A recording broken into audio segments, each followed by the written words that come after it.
comprehensive. It's always a little scary when you go back that long. But nevertheless, I'm absolutely delighted for it. Thank you. And Graham, again, congratulations. You know, this is a great pleasure for all of us, believe me.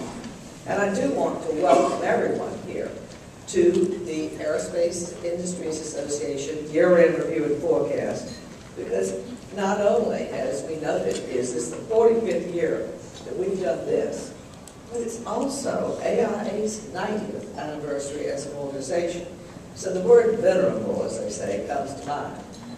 But I also was curious because Vargo was sitting here saying, well, 45, heck, I've been at least half of them. And I looked around this room and I thought, I bet there are a lot of people who've been close to half of them. So just for the heck of it, could I see all of those who have attended, not everyone, but could go back 20 years on this stand up? I'm just curious. Can we see a few folks here? Just stand up. Here we go. You know, this is like the Marines wanted to start shopping out here.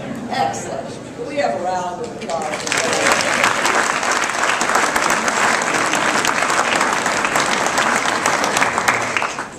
Now, you too can, so we want to encourage everyone with that mark here.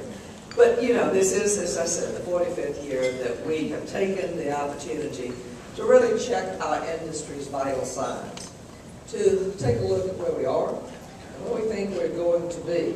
And we are delighted that you all have joined us for it, because I think it's also a particularly exciting time. Remember that this is a historic moment.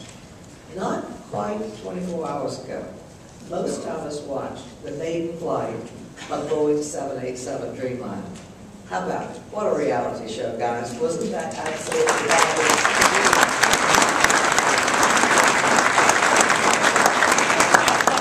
And it's nice to see that not just those of us in the room think so. Take a look. Full battle photograph, Wall Street Journal, and there's a lot of coverage out there like this. So all of you with Boeing here today, congratulations on that front as well.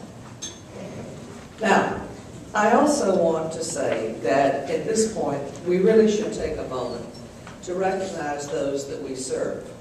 Because after all, the service of our military men and women all over the world is something we're all justly proud of. So we'd like to just simply extend a thank you and appreciation. There are few here today, but for all of those who are serving, certainly this is critical to all of us. And what a great turnout. I'd like to think that it's not just for the nice lunch that we hope we offer, but maybe for the food for thought that we also provide that makes the year-end a perennial favorite. As you know, a significant amount of work does go into this, so I'd particularly like to thank our member companies who are a member of our Communications Council for all of their support of the work, and to Alexis Allen, Bill Chadwick, and all the AIA team for a lot of long nights and weekends that does go into this. Thank you very much.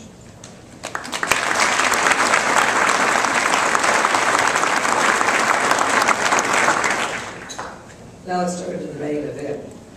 The aerospace industry is a cornerstone of our economy, as well as a wellspring for much of the technology and innovation that gives the United States its global lead. It's also an industry that has been remarkably resilient in the face of economic adversity. And I'm confident it's going to remain that way. You begin to get the tone here. Those of you who visited AIA's offices may recall that we look out on Fort Marion, so literally a stone's throw away. It was there 100 years ago this year that the Army formally accepted the Single Core Airplane No. 1, the world's first military airplane. The plane was built by the Wright brothers and flown by Orville back and forth over a 10-mile course that extended from Alexandria to Fort Monroe and back at a breathtaking speed of 43 miles an hour. However, the Wright brothers' first flights at Fort Monroe actually occurred a year earlier, or a little more somber. At that time, they had set several more world records for endurance, until a crash seriously injured Orville and killed his passenger. When the Wrights returned to Virginia in June, they were confident that they had redesigned the Army flyer and it would fly. Even after experiencing initial problems with lift, they knew This time, it would be different. And was. They overcame the challenges, and the era of military aviation was born. Okay, so why am I telling you this? Other than it being a good story and a milestone in our nation's history, what are the messages in this Myers tale? Persistence and resilience. Today, the aerospace industry is facing serious challenges. But if we abide by the conviction exemplified in the early pioneers of flight, those many summers ago at Fort Marion, I truly believe this time it will be different. As I take you through the venues and forecast, certainly we'll all see that there's turbulence on the horizon. There's turbulence now.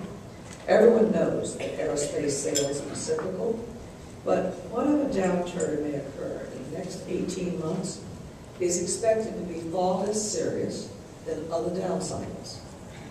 We've talked to the experts. We've looked at the numbers. We've even done some crystal ball gazing.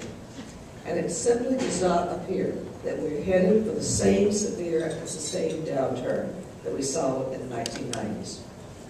This time, it will be different. Now, let's talk about why we believe this to be the case.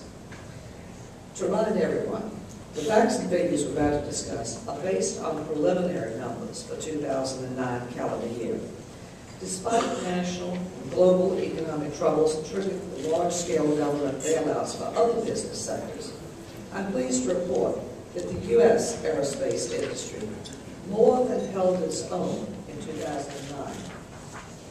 Total aerospace sales, according to our preliminary figures, will be slightly more than $214 billion, a new record for the 6th straight year, as well as the 8th year of growth in the last 9.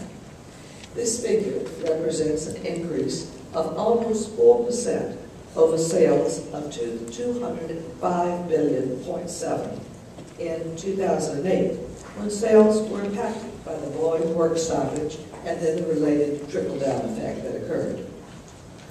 We see nearly uniform growth across all sectors. Civil aircraft, military aircraft, missiles, space, sales are all improving in 2009, with the largest increase delivered by military aircraft. Civil aircraft sales are expected to register moderate growth, with sales improving by nearly $1.9 billion to $82.5 billion. This growth was led by sales in large commercial jetliners, which offset a steep fall-off in shipments of general aviation aircraft and helicopters. And remember, business and general aviation aircraft have taken an unnecessary pummeling by the negative political rhetoric that was out there, sometimes still is out there, that has depressed sales more than we would expect in a normal downturn. Sales of military aircraft, they're up $61.7 billion, a year-over-year increase of more than 8%. Missile systems outdid this performance, rising 11% to $14.8 billion.